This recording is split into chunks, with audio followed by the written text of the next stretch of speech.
Kürt diliyle ilgili onlarca eser yazmış siyasetçi, dil bilimci, gazeteci ve ulusalcı Celadet Ali Bedirxan'ın vefatının 72.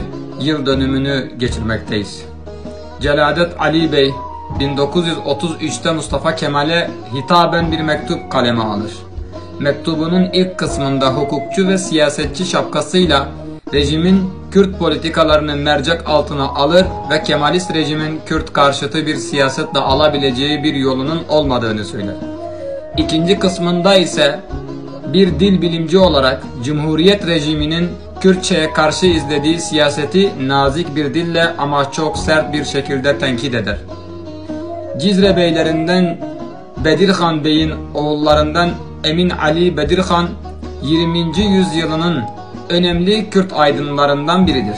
Kürt Tali Cemiyeti'nin de önde gelen isimlerinden olan Emin Ali Bey, cemiyet içinde Seyyid Abdülkadir'in lideri olduğu otonomi taraftarlarına karşı bağımsız Kürdistan fikrini savunanların başını çeker.